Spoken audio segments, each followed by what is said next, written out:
The throne room was never loud under Queen MMB's rule. Her presence alone calmed storms, silenced disputes, and drew even the most rebellious warlords into stillness. She rarely spoke, and when she did, her voice was softer than the wind through the baobab trees, yet it held the weight of thunder. It wasn't what she said that ruled the land, it was what she didn't say. From the day she was crowned, MMB carried with her an aura the elders called Earth Deep. It was not learned, not earned by conquest or charm. It was something ancient, something that ran beneath her skin like roots in fertile ground. People said her bloodline was older than the throne itself, tied not just to royalty but to the earth, the soil, the rivers, the forgotten bones buried under kingdoms past. Her grandmother had whispered prophecies in a dying tongue. Her mother had bled into seeds before planting them. And MMB? MMB simply ruled. The court, of course, was not at peace with such quiet power. Whispers grew like mold in the corridors, noblemen asking why a queen who barely spoke could command so much. Some said she cast spells with her eyes. Others claimed she had no tongue at all, that it had been traded for eternal wisdom beneath the ground. The priests watched her hands, her lips, the way she walked barefoot in the gardens long after dark. The generals watched her maps, where battles were won without swords ever drawn. Yet the people loved her. Crops grew taller under her reign. Famine left their borders. The rivers ran clear and the forests no longer creaked in anger. Disputes were resolved with fewer executions, and the prisons stood half empty. Villagers whispered that if you pressed your ear to the earth and said her name, you'd hear your ancestors answer. Still, peace does not protect against envy. Power that cannot be controlled becomes feared. A queen who owed her rule to no war, no husband, no counsel, what force could she owe it to if not something darker? And if her power came from the earth, could she be trusted to remain loyal to those above it? Chancellor Baruti was the first to suggest her lineage be investigated. A small suggestion at a feast, swallowed in laughter, yet chewed on later by others. He had ruled 3 kings before her, never quite able to pull their strings, and with MMB the strings weren't even visible. He said, a queen should speak or else someone will speak for her. And though MMB said nothing in return, her silence wrapped around him like a vine, slow and suffocating. She was never seen consulting with advisors. She didn't worship at the temple. She buried her decisions like seeds, deep, patient, and fruitful. And that, more than anything, unnerved them. They tested her in subtle ways. A law sent through the council requiring her signature, but worded to weaken the peasants. She refused wordlessly. A nobleman accused of theft presented before her without evidence. She freed him but exiled his accuser, and months later it was discovered the nobleman was indeed innocent. Her justice was never quick, but it always found its way. The queen's silence became legend. Children dared each other to make noise near her palace walls. Lovers carved her symbol, a spiral inside a hand, into trees, hoping for lasting bonds. Some said she walked the corridors at night talking to things no one else could see, speaking not in words but in thought. The guards pretended not to notice. But inside the court, the doubt festered. Ministers began to fear she might live forever. That she was not aging. That her silence meant she had no soul left to trade. That the earth was not her ally but her master. It was one winter's morning when the court finally turned. The river that fed the southern provinces had dried overnight. A child, born with bark growing from her skin, was presented to the temple. And then the discovery in the archives. A sealed scroll older than the kingdom itself, bearing her family's name in a language dead for centuries. The scroll spoke of guardians, not rulers, whose silence kept the earth sleeping. If disturbed, the earth would speak back. And that was what they feared most. They gathered behind closed doors, beneath banners stitched in MMB's name, and planned her removal in silence. Ironic, perhaps, but fitting. They said it was for the good of the realm. That the people needed a ruler with a voice. That the queen, no matter how peaceful her reign, had roots too deep for the living. All the while, MMB sat in her garden, her hands pressed to the soil as if listening for something. She knew. Of course she knew. The earth had already told her. The ground beneath her throne had begun to hum again. Not in joy but in warning. She could have stopped them. Could have spoken one word and ended every plot. But she did not. The vines she had planted twisted slowly around the palace walls, unseen. The air grew heavier, the sun quieter. Her silence stretched like dusk over the land, holding its breath. She did not fear what they would do. She only feared what the earth would remember. In the chambers lit by gold and shadows, the whispers began, quiet as the rustling of parchment, deadly as the strike of a snake. The nobles, cloaked in silk and old pride, gathered behind the king's back with masks of loyalty and hearts poisoned by envy. Queen MMB's silence had long disturbed them, but now it threatened them. Her calm had tamed chaos. Her quiet had ruled louder than any decree. And that, more than any war, plague or drought, was dangerous. The king, young and still testing the weight of his crown, had once admired MMB's stillness. She had been chosen as a symbol of peace after the previous ruler's violent fall. But admiration is fragile in the hands of a man surrounded by whispers. And it was not long before those whispers found a shape, a tongue and a name: Kamau. Kamau arrived at court in the robes of a scholar, his speech laced with flattery and ancient phrases. He claimed to have studied the old scrolls, the original scripts of royal law that even the palace scribes feared to touch. He was tall, composed and sharp-eyed, like a hawk pretending to be a dove. And in the king's private chamber, his words flowed like honey mixed with ground glass. "Your Majesty," Kamau said one evening, pouring tea with the precision of a priest, "the queen's silence is not wisdom. It is defiance. There are laws, buried and nearly forgotten, that protect the land from queens who grow too powerful. Queens who forget that the throne is not theirs to root into." The king stiffened. "She has done no harm. But she has planted herself," Kamau said gently. "She listens more to the soil than to your counsel. She has not uttered your name in public for months. She does not bend, she absorbs. And that, sire, is not governance. It is dominance." The king said nothing, but he did not send Kamau away. The silence in that room was not like MMB's, it was afraid. The nobles, sensing the shift, circled like jackals. They dredged up tales from the south, where villagers bowed to MMB's symbol more than to the royal seal.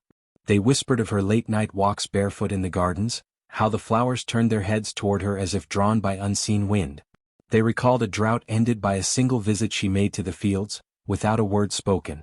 And worst of all, they remembered their own irrelevance under her rule. Kamau fanned their fears with careful words. "This is not new," he said to the council. "In the earliest days there were queens who whispered to rivers and made trees kneel. But laws were forged in iron to protect the realm from such roots. The law of 3 silences.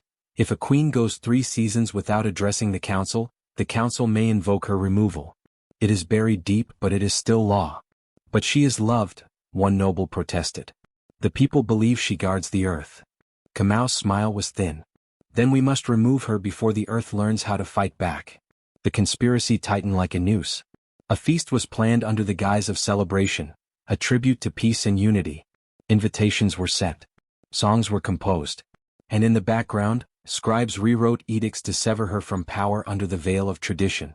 The king would not raise his voice, he didn't need to. His silence now belonged not to reverence but to cowardice. They rehearsed the ceremony like a play. Kamau would present the law of 3 silences before the court, his voice firm but solemn. The nobles would feign surprise, then acceptance. The king would rise not to accuse but to obey ancient law. They would not banish her, they would simply return her to the land, as the old wording stated. But MMB already knew. The earth had whispered it to her through the roots beneath her feet. She walked through her chambers that night as if it were already memory, touching the stone walls, brushing her hand across the carved vines in the pillars. Her eyes lingered on the gardens, now blooming out of season. She did not try to stop them. She did not summon guards, did not leave a scroll for the people. Her silence, once mistaken for passivity, was now a shield. And though the council believed they had cornered her with dusty laws and clever words, they did not yet understand the most dangerous truth. The queen's silence had never been for them. It had always been for what waited beneath. The years passed like dust over stone, quiet, unyielding. The kingdom moved on, at least on the surface. The court, now draped in silks and shadows, sang praises of the new Queen Zelica. She was young, obedient, and bore a smile trained by tutors. Her every gesture was measured. Her voice always sweet. She had been chosen precisely because she was nothing like MMB. But the throne remembered. From the moment Zelica sat upon it, she felt it, a chill that bit through fabric and skin, crawling up her spine. Servants replaced the cushions countless times, layering woven wool and lion hide, but still the cold remained. Sometimes she would sit and feel her breath catch as though something, or someone, exhaled from beneath the seat. At first she said nothing. A queen, after all, must not appear afraid. The advisors had already whispered enough about her fragility, her frequent temple visits, her long silences. But the throne became a thing she dreaded. Not for its weight but for its presence. It watched her. Or perhaps it listened. At night, dreams plagued her, dark, root-filled visions. She saw a woman with cracked fingers tracing symbols in stone. She saw soil bloom from between broken nails. She heard no voice, but the silence was full, dense like a storm. And always she woke with dirt beneath her fingernails, though no garden ever touched her hands. Zelica began to dread sleep as much as she feared the throne. Her attendants would find her wandering the halls, barefoot, whispering apologies to walls that didn't answer. Some days she wore gloves to mask the cold stains spreading across her fingers. On others she refused to enter the throne room at all, claiming headaches or rituals. The king, distracted by the rising tide of unrest in the villages, barely noticed. But the people did. They whispered of the throne that grew colder each season. Of how birds refused to perch on the palace roof. Of the garden soil near the royal chambers turning black and lush, sprouting weeds with strange red veins. And always the children spoke of dreams, of a woman beneath stone, humming through their floors, braiding their hair in the night. The palace guards once mocked these tales, until one night a soldier posted by the throne collapsed. When they carried him to the infirmary he kept muttering, "She's beneath me, she's breathing, she's listening." Zelica heard of this and locked herself in her chamber for 3 days. On the 4th night she approached the throne in silence. The court had gone to sleep. Moonlight slipped through the high windows, pooling around the cold seat like silver ash. Zelica stood before it barefoot, her ceremonial crown abandoned. Her feet trembled against the cold tiles. She touched the throne. It pulsed beneath her fingertips. A breath. A heartbeat. A whisper she could not understand. She lowered herself into the seat slowly, trying not to shiver. Her back straightened. Her eyes fluttered closed. And the chills spread through her limbs like a song she once knew but had forgotten. A memory that didn't belong to her, yet lived in her blood. She saw visions not of war or conquest, but of soil, silence, and a woman who ruled not with a sword but with stillness. Tears slipped down Zelica's cheeks, not from fear but recognition. "I am not her," she whispered. "But I remember." Beneath the throne, in the earth no hand dared dig, roots stirred. MMB did not rise. She did not need to. Her fingers, now bone-wrapped in soil, had already reached the throne's legs. Her silence had bled into the palace bricks. Her grief, her memory, her will, all entwined with the very seed of power that tried to erase her. And the new queen, trembling but unbroken, had finally heard her. From that night on, Zelica changed. Not loud, not immediate. But the court noticed. Her voice lowered. Her answers grew measured. She began walking barefoot in the palace gardens, touching the roots of every tree. She ordered that no woman be buried without a seed in her hand. She never mentioned the dreams again. But she never again sat upon the throne without pressing her hand to its side first, as if greeting something sacred. The throne was still cold. But it no longer frightened her. It reminded her. That silence was not absence. It was legacy. It began with a hairline crack, thin as a thread, snaking across the marble floor of the eastern corridor. The servants chalked it up to time, to shifting foundations or the work of careless builders. But then came the tremors. Barely perceptible at first, like the palace exhaling in its sleep. But soon the tremors grew bolder, pulsing through stone and wood, shaking candle holders from their mounts, and leaving glasses trembling in noble hands. At first the council scoffed. "Earth settles," they said. "It's nothing." The palace was ancient, its bones were bound to creak. But children noticed more. Children always do. A young boy named Sephiu, son of a royal scribe, was the first to speak of it. He was found crouching behind the great columns of the throne room one morning, pale and silent. When a guard lifted him by the shoulder, the boy screamed, clutching his ears. "She's whispering again," he sobbed. "She's still in the floor." The queen's handmaidens hushed the tale, and Sephiu was sent away for rest. But soon others began to hear the same. Soft murmurs behind stone walls, faint breaths under the throne, words that disappeared the moment they were named aloud. Servants began requesting reassignment. Guards avoided standing night watch near the throne room. One noble woman fainted after the floor beneath her trembled mid-curtsy. Still no one dared speak openly. The whispers were too strange. They did not carry names or curses.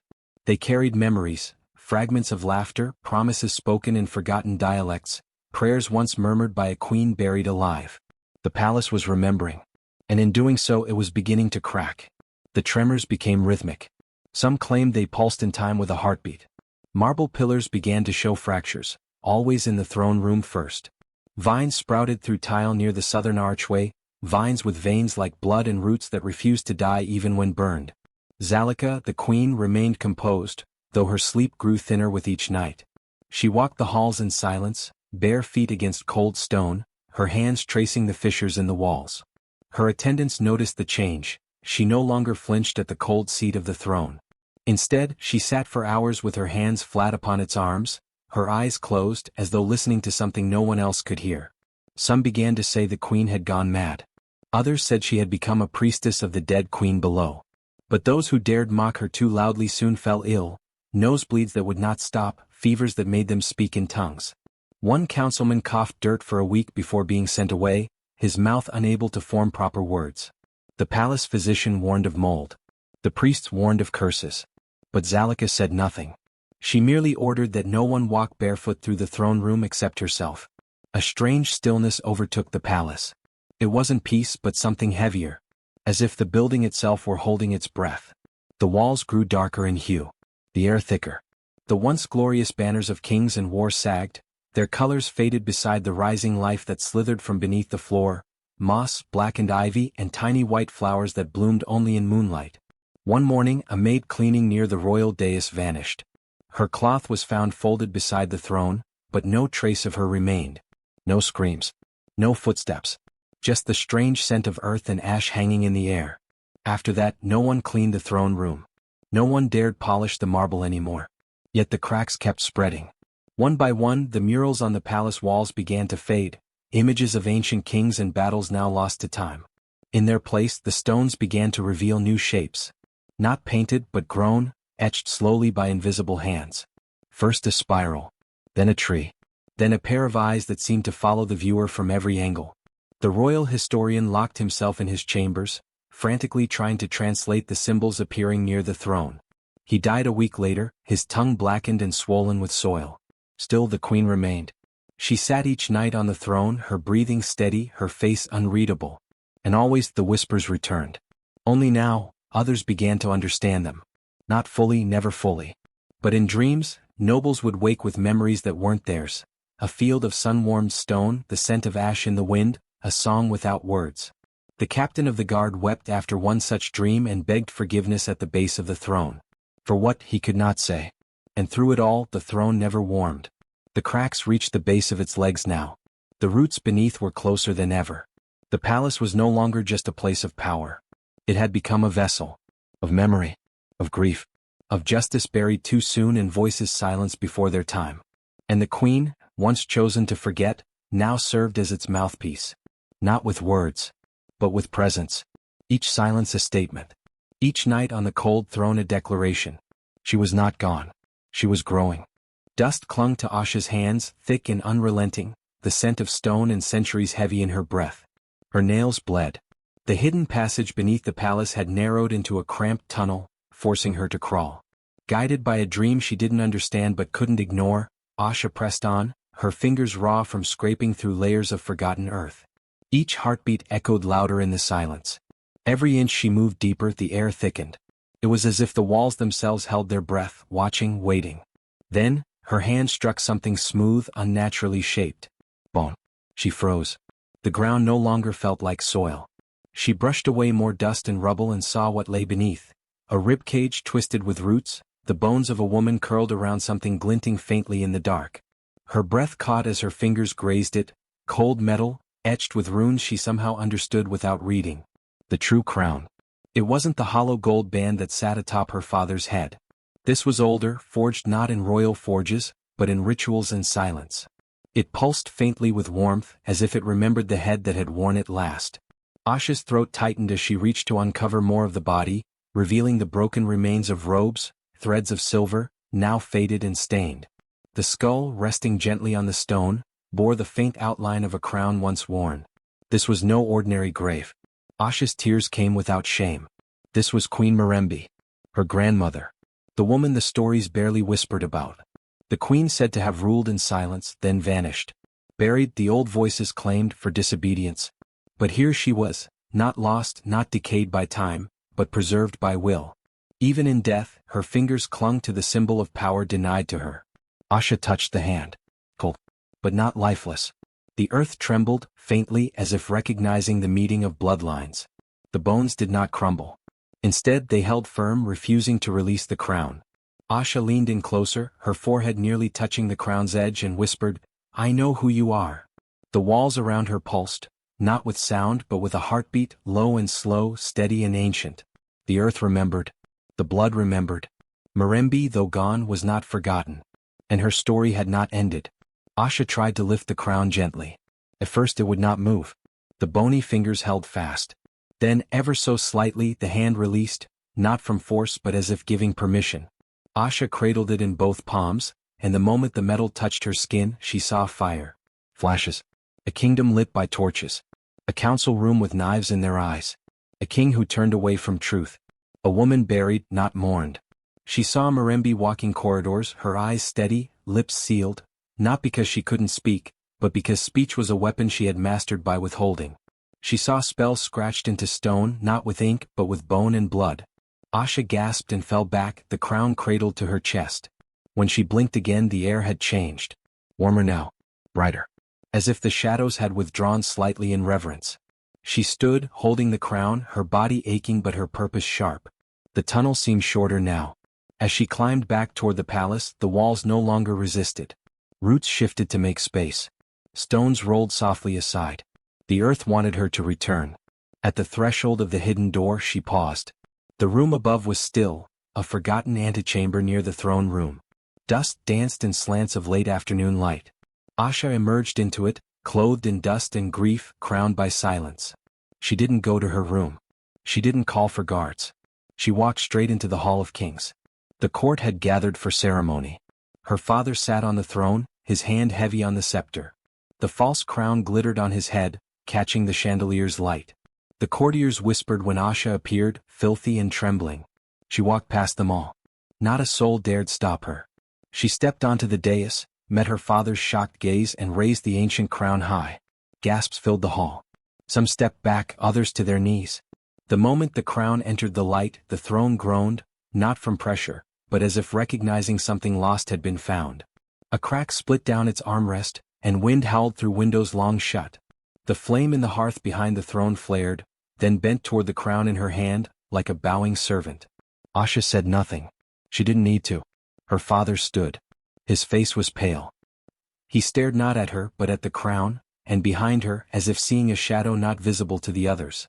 He took one step forward, then fell to his knees, trembling.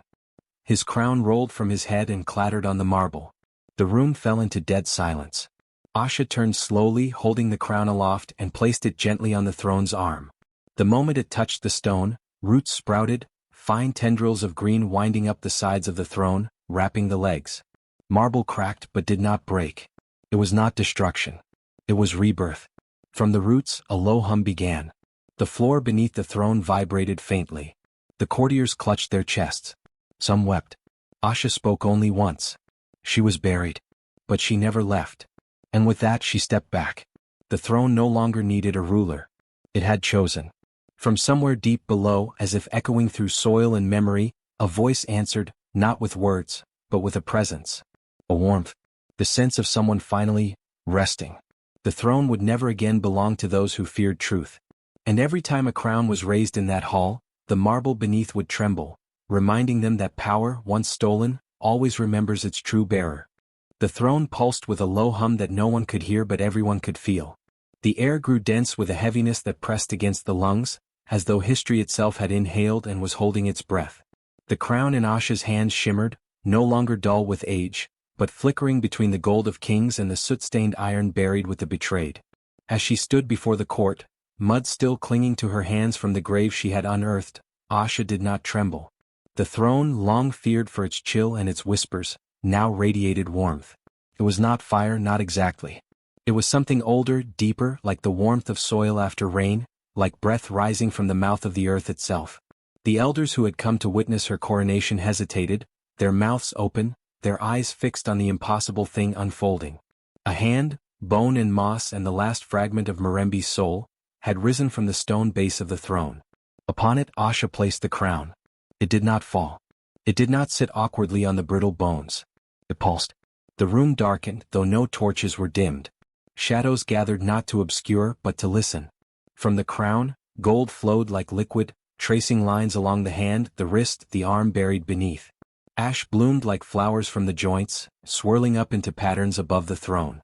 Then came the sound, not a voice but something like the groan of roots tearing through soil, the sigh of a tree bowing to the wind, and in it, a message clear to every soul present. Not by blood, not by law, but by truth. The bones crumbled. The crown hovered mid-air, glowing brighter. It hovered for one breathless moment above Asha's head, then descended. It did not rest on her hair. It fused to her. The crowd gasped. The royal guard instinctively stepped forward, hands on their weapons, uncertain whether to kneel or strike. Asha lifted her hand not to command, but to feel the new weight settling within her. Her heart beat slowly, thunderously, and with each beat, knowledge surged through her. She saw Mirembe's reign, not the legends but the truth. She saw the moment of betrayal, the silent scream, the heavy soil. She saw every step of her own life, now illuminated not by what she had done, but what had been guiding her. The court fell silent, heads bowed one by one, not in forced loyalty but awe. The advisors, the ones who had whispered of her mother's silence as threat, now saw what silence truly meant, not absence but waiting.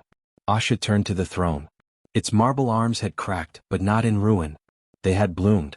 Vines of stone, etched with ancestral symbols, now climbed the seat. At its center, where Mirembe's hand had risen, a small tree sprouted, leaves of gold and ash, pulsing faintly like a second heart. She sat. The throne did not resist. It accepted. It reshaped itself subtly to her body, as if recognizing a long-lost limb. The whispers in the walls hushed. The cold vanished. The throne was alive. Messengers raced from the palace to the outer villages. Word spread like fire that the curse had broken, that the girl who dug the earth had unearthed the soul of the kingdom. Farmers knelt in their fields, tears wetting the soil. Elders lit fires at crossroads and told tales of a queen who ruled from beneath the ground. And in hidden places, those who had plotted to silence queens again now wept for what they had tried to bury. Asha issued no grand decrees in her first hour. She did not speak of revenge. She spoke only one sentence. The throne remembers. Those 3 words echoed far beyond the chamber. They etched themselves into the hearts of the people, and into the minds of those who had taken power for granted. And then something else occurred. The crown on her head, still glowing faintly, began to change. Its shape softened, widened, grew tendrils that curled like the roots of an ancient tree. Symbols of the old earth, those etched in caves and whispered before kingdoms had names, emerged across its surface. Not royal insignias, not coats of arms, but marks of wind, soil, river, bone. The palace itself began to shift. Cracks that had long defied repair now pulsed with green. Stones dislodged by tremors found their place. The floor beneath the throne room turned black and gold, ash and truth woven together. By nightfall, Asha stood again. Her footsteps echoed differently now, not in defiance but in harmony with the palace. The walls no longer whispered curses. They whispered songs. That evening she summoned every child born since Mirembe's fall. They gathered in the throne room, muddy-faced, wide-eyed, unsure. She knelt among them. "My voice is yours," she said, as my grandmother's voice was buried and rose again. One girl, no older than 5, placed her palm on the edge of the throne. The crown shimmered in response. From that moment forward, the throne was no longer guarded by blades. It was surrounded by children. They played near it, sang to it, placed flowers in its cracks. The throne, for the first time in living memory, felt warm to all who entered. Historians wrote of the day as the crowning of the living line. But in the villages, in the caves where old blood magic once whispered of dominion and fear, they called it something else. The day the earth chose. For Asha's crown was not gifted by blood, nor vote, nor prophecy. It was chosen by memory, formed by grief, empowered by love. And Mirembe, though never seen again, was not gone. When the wind rustled the tree beside the throne, when ash danced in the sunlight streaming through broken glass, when a child laughed beneath palace stone, they said it was her touch. Not haunting, not warning, but remembering. And in that remembrance Asha ruled, not as queen of marble but as queen of the living. The day the palace was rebuilt, the skies wept a strange rain, not one of sorrow but of release. For generations the foundations had held secrets buried deeper than the stone, secrets made of silence, betrayal, and the bones of a queen who had never truly left. The people gathered in the square, where shattered marble and cracked pillars told the tale of what once stood. But now, from the rubble, a new palace was rising, its stone kissed by fire, its walls bearing vines of golden ivy that grew only under ancestral blessings. Among them stood Asha, young and resolute, her hands still marked by the dirt of her grandmother's grave, her heart wrapped around the memory of fingers that had clutched a crown even in death. They did not ask how she found the truth. They did not question why the throne had split open to accept her. The earth had spoken, and its will was clear. Asha was to rule, not by bloodline, not by decree, but by the spirit of the land and the spirit of the woman who had once ruled in silence. On the first morning of her reign, as the last stone of the new palace was laid, a wind swept through the hall. Not cold, not biting, but ancient. It moved like memory. The torches flickered, not in fear but in recognition. And then she came. MMB's spirit rose not from the earth but from the silence that once buried her. She appeared not in grandeur or vengeance but in grace. Her form was luminous, her once severed voice now a quiet hum in the walls. She did not walk like a ghost, but floated like a guardian whose time had returned. The court dropped to their knees. Asha did not. Instead she stepped forward. She reached for the hand that had once held a nation steady, even beneath stone. Their fingers met, not flesh to flesh but soul to soul. In that touch stories passed. Regret, hope, resolve, and forgiveness. "You are not me," the spirit whispered though no mouth moved. "But you carry what I could not finish." Asha nodded, her eyes glistening. "Then help me finish it." The throne, once cold and cracked, now pulsed with a warmth that wasn't fire but memory. The very roots beneath the palace stirred, wrapping around the old bones and the new crown as if the land itself embraced the truth. MMB's spirit turned to the people and bowed, not as queen but as mother, ancestor, protector. The queen who rose twice was not a ruler of men anymore. She became something older, something deeper, woven into the soil, the winds, the stones. Her voice whispered through the palace, in the lullabies sung to children and the crackle of the hearth. She was not seen again, not as before, but her presence never left. When the walls trembled with decision, her hum steadied them. When fear crept through the halls, her breath pushed it back. Asha ruled with wisdom sharpened by history. She did not build her power on titles, nor did she bury the past in gold and ceremony. Instead, she opened the palace archives and let the people read the truth. Statues were carved, not of perfect kings and flawless queens, but of flawed ancestors who erred and loved and paid the price.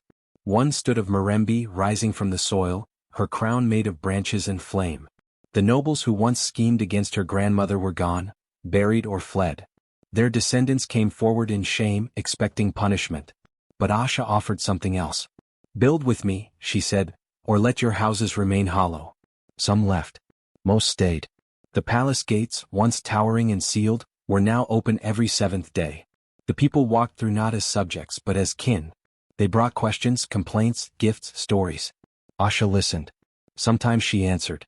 Sometimes she simply remembered, because that, too, was power. Under her rule, songs changed. They no longer sang only of battles or noble births. They sang of a queen who dug with her hands, who found bones and truth beneath the marble. Children recited verses about the crown that glowed gold and ash, passed not by sword but by choice. They whispered the tale of MMB too, but not in fear. They said she was the hum in the roots, the wind in the throne room, the dream that led Asha to dig. No longer was she the silent queen buried alive. She was the spirit who rose to guard, not to rule, not to take back, but to ensure that power would never again silence truth. Even in foreign lands, bards carried the tale of the palace where the throne chose its queen, and the earth answered sorrow with rebirth. Some laughed at the notion of a spirit crowning a child. But others listened and something in their hearts stirred. Asha grew into her reign not with ease, but with determination. She faced famine, drought, rebellion. But always in her darkest nights she felt the whisper of fingers on her shoulder, not to push, not to pull, just to remind her, she was not alone. One winter, when snow fell thick and the kingdom grieved a bitter harvest, Asha walked barefoot to the roots beneath the palace. She knelt and pressed her palm to the soil. "What would you do, grandmother?" And the roots moved. Just a little. Just enough. She rose, made decisions no council agreed with, but the harvest returned the following year. Years later, when she was old and her hair silvered, Asha passed the crown not to her eldest, but to the one who dreamed in ash and light. The crown shifted again, its form never fixed, always remade by those worthy. They say that when Asha was buried, her tomb was not sealed. Because in this kingdom, no queen ever truly slept. The earth remembered, and so did the throne. They say if you press your ear to the eastern wall of the palace, you'll hear it, not wind, not whisper, but something older. A slow rhythm like breath wrapped in memory. Some say it's just the stones settling. Others know better. There is a tale carved not with tools but with silence, pain, and time. A tale that lives in the very foundation of the palace. It cannot be burned. It cannot be buried. Because it already was and it rose. Long ago, before the new palace shone under honest sunlight, it stood tall on a lie. Marble gleamed. Banners fluttered. But beneath the grand steps, under the throne, under the weight of generations, was a queen buried without a voice. MMB. She had ruled quietly, not with a booming decree but with the slow, unshakable pull of truth. Her justice wasn't loud, it didn't slice like a blade. It lingered, watched, and waited. And when they feared her silence more than they feared a war, they killed her, not with swords but with stone and shame. They entombed her alive, sealed her beneath her own throne, and erased her name from the songs. But you cannot silence the earth. And you cannot unwrite a soul like hers. Years passed. Decades turned to generations. The palace changed hands. Kings ruled. Ministers plotted. The stones remained. And in those stones her story stirred. Quietly. Patiently. It began with dreams. Servants heard a voice humming through the halls, always at dawn. Children spoke of a woman who walked the gardens when no one else saw her, her feet not touching the ground. Advisors reported strange tremors beneath the throne during judgment. But none dared speak it aloud. The older ones just bowed their heads and murmured, "The palace remembers." One night, during a storm that cracked the skies open, the youngest princess, Asha, woke from a dream with her hands stained with soil and her heart beating a name she did not yet know. MMB. It echoed in her bones. She wandered the corridors barefoot, drawn to the oldest part of the palace, to the wall that had never been repaired, only painted over. There the stone was cracked, not from age but from struggle. She placed her hand upon it and the wall shivered. Dust fell. And for the first time in generations the palace exhaled. The tale began to unfold, not through words but through visions. In the carvings beneath peeling paint. In the seams of old garments. In the dreams of those who dared to remember. Asha dug not with tools but with faith. And what she found was not bones, but justice still clinging to form. They say when the tomb opened, MMB's fingers were still curled around a thread of her royal sash. As if even in death she had not let go of her place, her truth, her right. Asha did not scream. She wept. And then she listened. For 3 days she sat beside the bones. No food. No words. Only listening. And when she rose she did not claim the throne. She claimed the tale. She gathered the people, not the nobles first but the elders, the builders, the keepers of memory. Together they unearthed more than a body. They unearthed every silence forced upon MMB. Every lie. Every erased song. Every decree signed in her name after she had been buried beneath it. Then came the stones. The palace was torn down, not in rage but in reverence. Each brick was examined. Some were burned with incense. Some were washed with tears. The foundation was cleansed not with water but with truth. Only then did they begin to rebuild. And when they did, every stone carried her story. The masons carved small patterns. Some said they were decorative. But others knew they were eyes. Hands. The faint outline of a crown pressed against rock. And in the throne room, beneath the new seat of judgment, they laid the stone from her tomb, unchanged, unpolished, unforgotten. The tale lives there still. They say if you walk the halls at night and speak lies aloud, the torches flicker blue and the floors hum. Ministers who twist their tongues too often find the stone beneath their chairs chilled. Those who pass unjust sentences report dreams of a woman standing behind them, her eyes open, her mouth closed, waiting. But the tale is not only of fear. Children born in the palace often babble her name before they say, "Mother." Dancers say their feet feel drawn to a rhythm that starts in the floor. Singers hear a harmony they never learned. MMB's justice wasn't loud when she lived. It is even softer now, but deeper. Sometimes, a visitor will place their hand on a pillar and feel a pulse. A heartbeat not their own. Some back away in fear. Others press closer, whispering apologies or thanks. Every 7th year they hold the quiet ceremony. No music. No speeches. Just a procession through the halls, candles in hand. They stop at the stone under the throne, and one voice tells her story, not embellished, not rewritten, just told. As it was.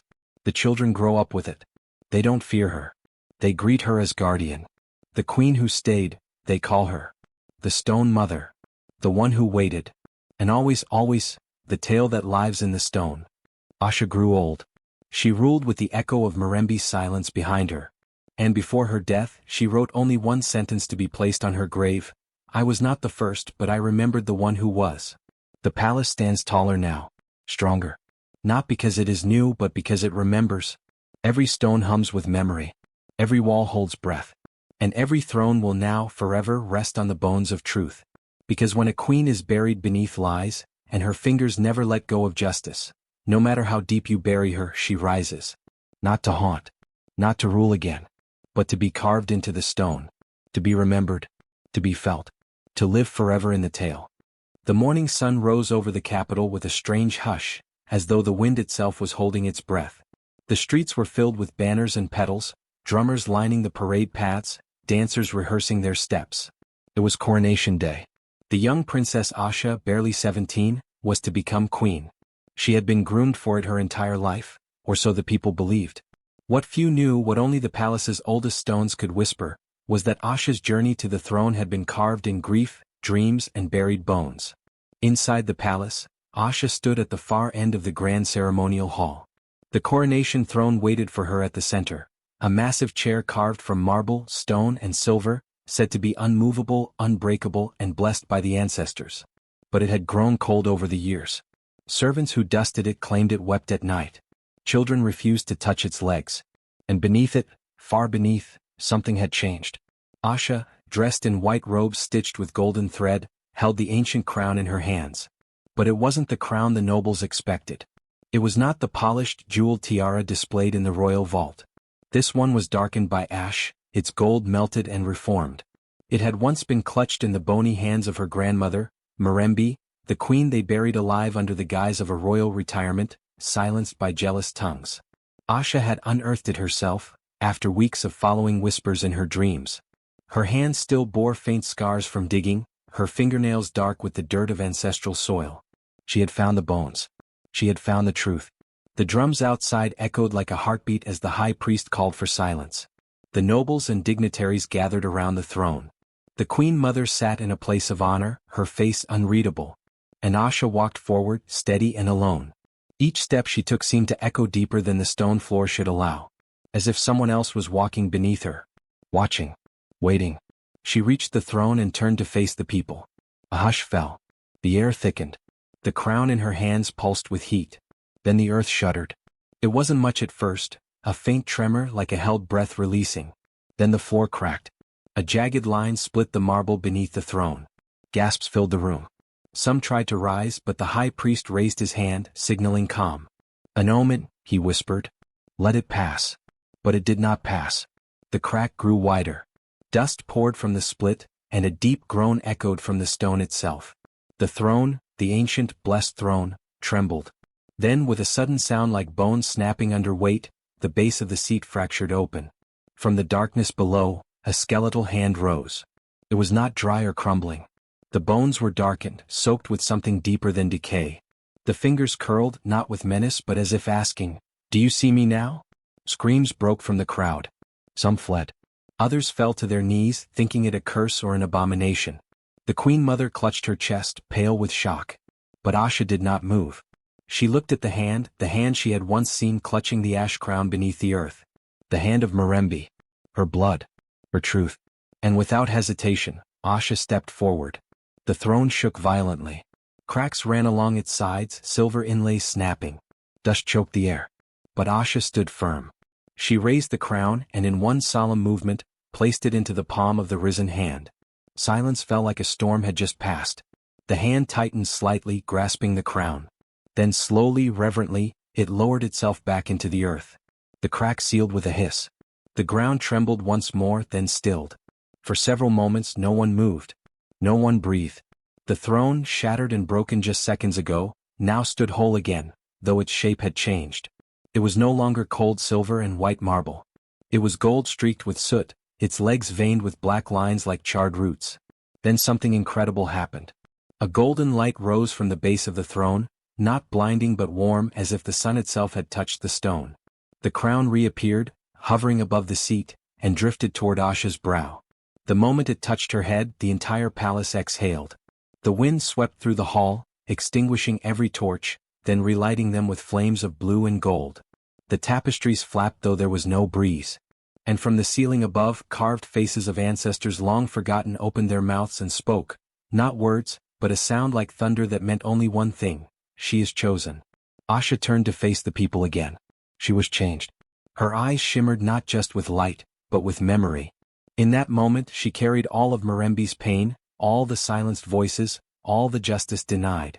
She stood not only as a young girl ascending the throne but as a bridge between what had been buried and what must now rise. The nobles who once doubted her dropped to their knees. The high priest placed his forehead to the ground. Even the queen mother bowed, her lips trembling. "Long live the queen," someone shouted. Others joined in. A wave of voices, louder and louder, until the palace shook again, not from cracks but from unity. But Asha raised a hand and the chant stopped. She looked toward the throne. The crown now resting on her head felt alive. It pulsed with heat, yes, but also with sorrow. As if it had waited too long to rest upon a worthy brow. Asha stepped toward the seat but did not sit. Instead, she knelt beside it. "Let justice rise first," she whispered, loud enough for all to hear. "Before I rise with it." The hall dimmed. In that silence, the ancestors murmured again, a low chant that swept through the stone like wind through grass. Beneath the palace, deep in the earth, MMB's bones finally turned to dust, not in defeat but in peace. Her grip had released. Her task was done. And Asha, born of fire and buried truth, stood to reign, not as a girl, not just as a queen, but as the answer to a question buried alive.